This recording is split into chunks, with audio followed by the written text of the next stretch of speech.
आज का हमारा टॉपिक है जीव विज्ञान कक्षा 12 जीवों में जनन बहुविकल्पी प्रश्न।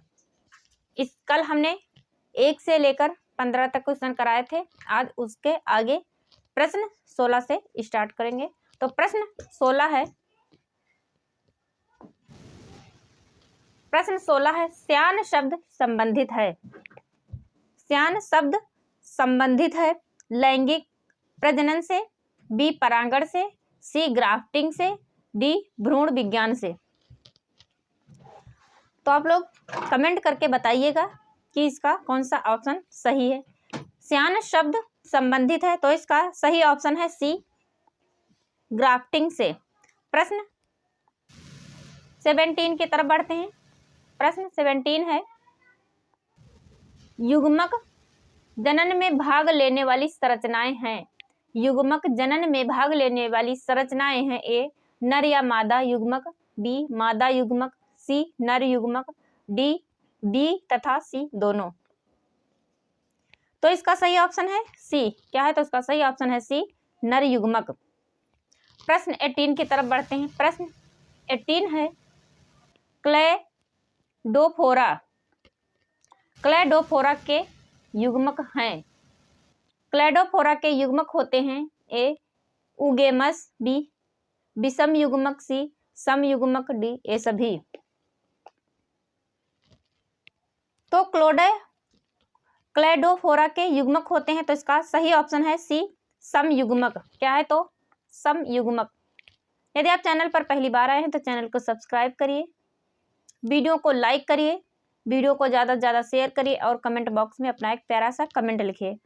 प्रश्न 19 की तरफ बढ़ते हैं। प्रश्न 19 है, उच्च श्रेणी के पौधों में निषेचन होता है। उच्च श्रेणी के पौधों में निषेचन होता है। यह प्रश्नों की सीरीज एग्जाम की दृष्टि से अत्यंत महत्वपूर्ण है। आप लोग फुल वॉच करिएगा, वीडियो में एंड तक बने रहिएगा। उच्च श्रेणी के पौधों में निषेचन होता है ए आंतरिक, बी हवा में, सी बाह्य या फिर डी जल में। तो उच्च श्रेणी के पौधों में निषेचन होता है, इसका सही ऑप्शन है ए आंतरिक। क्या है? तो ए आंतरिक।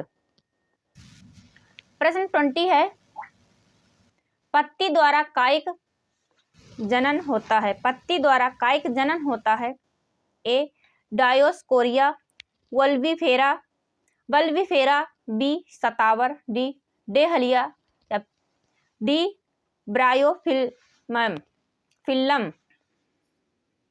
तो प्रश्न 20 है, पत्ती द्वारा कायिक जनन होता है ए डायोस्कोरिया वल्बिफेरा, बी शतावर, सी डेहलिया या फिर डी ब्रायोफिल्लम। तो इसका सही ऑप्शन है डी। क्या है? तो इसका सही ऑप्शन है डी ब्रायोफिल्लम। पत्ती द्वारा कायिक जनन होता है ब्रायोफिल्लम के द्वारा। प्रश्न 21 है,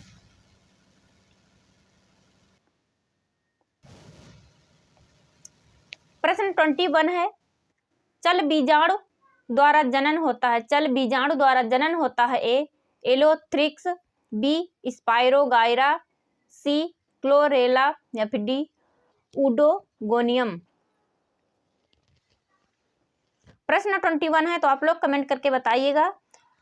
चल बीजाणु द्वारा जनन होता है तो इसका सही ऑप्शन है बी। क्या है? तो इसका सही ऑप्शन है बी स्पाइरोगाइरा। प्रश्न 22 है,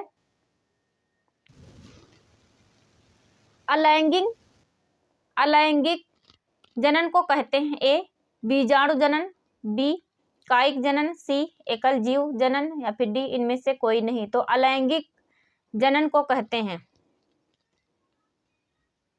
इसका सही ऑप्शन है सी एकल जीव जनन।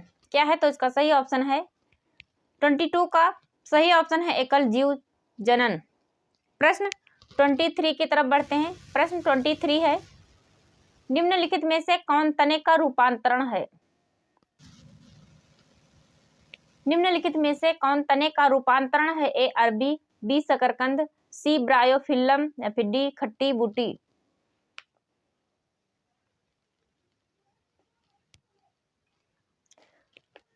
तने का रूपांतरण है तो इसका सही ऑप्शन है ए। क्या है? तो इसका सही ऑप्शन है ए अरबी। अरबी तने का रूपांतरण है। प्रश्न 24 की तरफ बढ़ते हैं। प्रश्न 24 है, जब अकेला जीव ही संतान उत्पन्न करने की क्षमता रखता है तो ऐसा प्रजनन कहलाता है। ए कोशिका संलयन, बी लैंगिक प्रजनन, सी अलैंगिक प्रजनन या फिर डी युग्मक प्रजनन।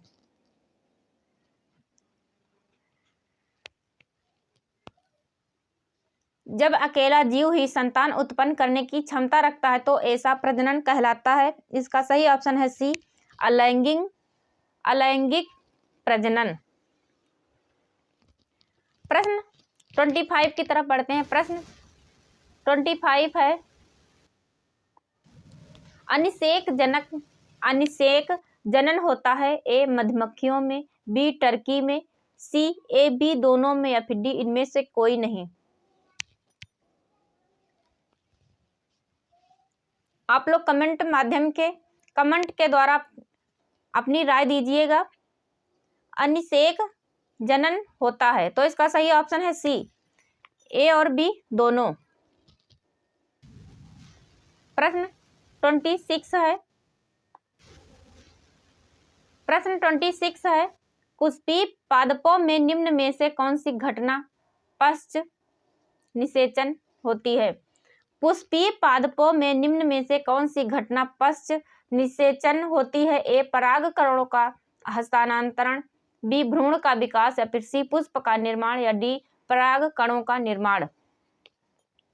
प्रश्न 26 का सही ऑप्शन आप लोग कमेंट के माध्यम से दीजिएगा।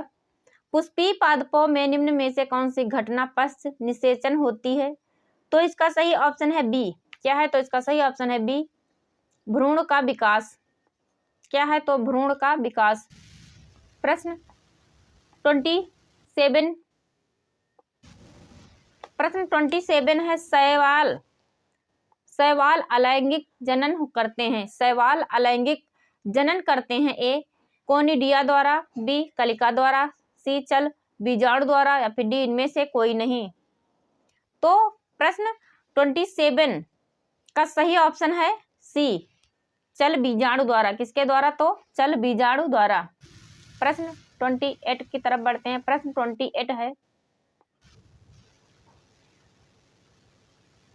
चावल के एक पादप के नर युग्मक के केंद्रक में 12 गुणसूत्र हैं। मादा युग्मनज एवं बीज की कोशिकाओं में क्रमशः गुणसूत्रों की संख्या होगी। ए 12 24 12, बी 24 12 12, सी 12 24 24 या फिर डी 24 12 24। तो इसका सही ऑप्शन है प्रश्न संख्या 28 का सही ऑप्शन है सी 12 24 24। प्रश्न 29 की तरफ बढ़ते हैं। प्रश्न 29 है,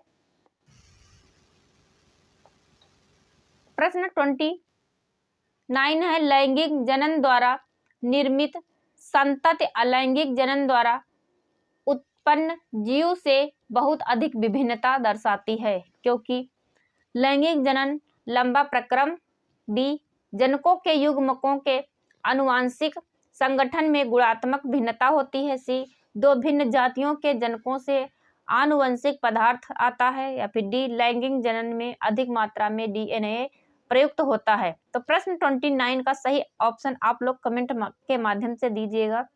लैंगिक जनन द्वारा निर्मित संतति अलैंगिक जनन द्वारा उत्पन्न जीव से बहुत अधिक विभिन्नता दर्शाती है क्योंकि इसका सही ऑप्शन है बी। क्या है तो इसका सही ऑप्शन है बी जनकों के युग्मकों के आनुवंशिक संगठन में गुणात्मक भिन्नता होती है। प्रश्न 30 आज का हमारा लास्ट और आखिरी प्रश्न है। प्रश्न 30, रोपण के दौरान जिस पादप के मूल तंत्र का प्रयोग किया जाता है वह क्या कहलाता है। रोपण के दौरान यानी जब पौधे की टहनियों को अलग कर दिया जाता है और एक पौधे को दूसरे पौधे की टहनियों में रोपण किया जाता है तो उसे क्या कहते हैं। रोपण के दौरान जिस पादप के मूल तंत्र का प्रयोग किया जाता है वह क्या कहलाता है? ए कलम, बी स्कंद, सी स्यान या फिर डी दोनों, ए और सी। तो इसका सही ऑप्शन है, प्रश्न 30 का सही ऑप्शन है बी। क्या है? तो बी स्कंद।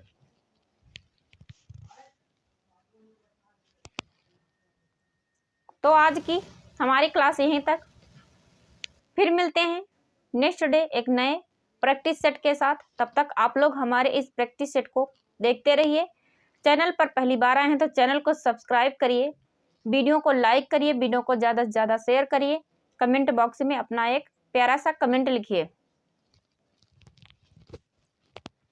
Thank you.